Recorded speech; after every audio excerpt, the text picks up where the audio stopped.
இது இப்போது எக்ஸ்பிளைன் பண்ண போகிறது மேக்னெட்டிக் ட்ராலியோட ஃபங்க்ஷன்ஸ். இந்த சுவிட்ச் பார்த்தீங்கன்னா உங்களுக்கு ஆன் ஆஃப் சுவிட்சு. ஃபங்க்ஷனை எல்லாம் செட் பண்ணதுக்கப்புறம் நீங்கள் ஸ்டார்ட் அப்படின்னு கொடுத்தீங்கன்னா மெஷின் ஸ்டார்ட் ஆகி மூவ் ஆகும். இது வந்து டைரெக்ஷன் செலக்ட் பண்ண வேண்டியது. நீங்கள் லெஃப்ட் சைடு ஜாப் ஸ்டார்ட் பண்ணி வெல்டிங் லெஃப்ட் சைடு அடிக்க போகிறீங்க அப்படின்னா லெஃப்ட் டைரெக்ஷனும், ரைட் சைடு அடிக்க போகிறீங்கன்னா ரைட் டைரெக்ஷனும். இப்போயே நீங்கள் பார்க்கலாம், ரைட் சைடு வந்து பட்டனை ப்ரெஸ் பண்ணோன்னா ரைட் சைடு மூவ் ஆகுது, லெஃப்ட் சைடு ப்ரெஸ் பண்ணால் லெஃப்ட் சைடு மூவ் ஆகுது. இது வந்து பார்த்திங்கன்னா உங்களுக்கு ட்ராவல் ஸ்பீடோட நாபு இப்போ வந்து உங்களுக்கு 20ல் செட் பண்ணியிருக்கோம். இதுவே 30, 40 செட் பண்ணிங்கன்னா உங்களுக்கு ட்ராவலிங் ஸ்பீடு இன்க்ரீஸ் ஆகும். இது வந்து பார்த்திங்கன்னா உங்களோட வீவிங்கோட பேட்டர்ன் செலெக்ஷன். உங்களுக்கு இங்கேயே பார்த்தீங்கன்னா தெரியும், ரெக்டாங்குலர் வீவிங், உங்களுக்கு சர்க்குலர் வீவிங், ஸ்ட்ரெயிட் லைனு, இது வந்து ஷார்ட் டூத் வீவிங், இது வந்து பல்ஸ் வீவிங் இருக்குது. இப்போ நீங்கள் செலக்ட் பண்ணியிருக்கிறது வந்து பார்த்திங்கன்னா நம்ம செலக்ட் பண்ணியிருக்கிறது ரெக்டாங்குலர் வீவிங். உங்களுக்கு அங்கே பார்த்தீங்கன்னா தெரியும், டார்ச்சும் அதுக்கேற்ற மாதிரியே ரெக்டாங்குலர் ஷேப்பில் மூவ் ஆகும். இதுவே நீங்கள் உங்களுக்கு நான் வீவிங் டைப்பையும் சேஞ்ச் பண்ணி காமிக்கிறேன். அதுக்கு முதல்ல சிஸ்டத்தை ஸ்டாப் பண்ணிடணும். ஸ்டாப் பண்ணிட்டு இப்போ பல்ஸ் மோடில் ஸ்டார்ட் பண்ணுறோம். பல்ஸ் மோடில் ஸ்டார்ட் பண்ணுறப்போ பார்த்தீங்க அப்படின்னா உங்களுக்கு வீவிங் ஸ்டார்ட் ஆகி மூவ் ஆகி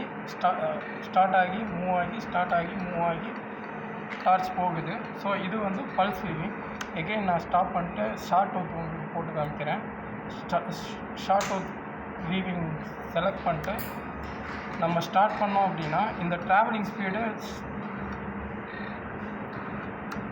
உங்களுக்கு ஒரே ஈவன் ஸ்பீடாக வரும்.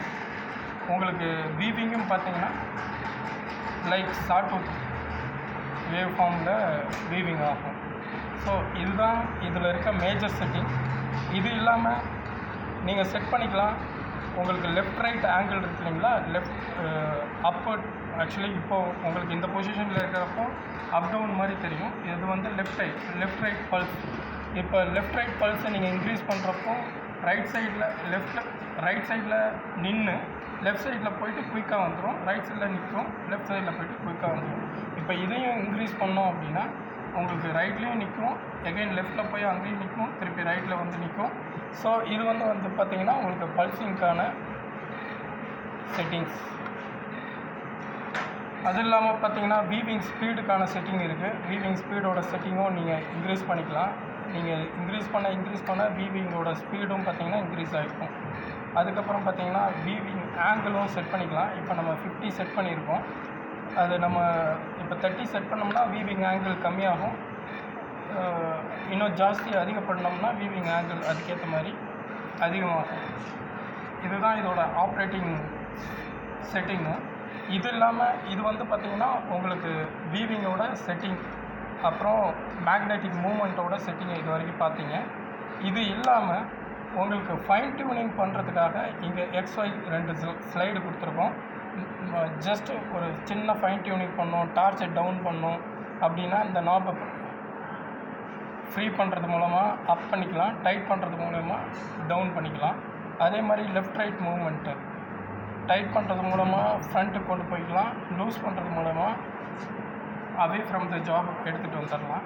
ஸோ இதுதான் simple setup of magnetic trolley. இதை யூஸ் பண்ணி நீங்கள் லாங் சிம்பிள் வெல்டிங் கண்டினியூஸாக பண்ணிக்கலாம் without operator. Without welder, only operator can do the welding. Thank you.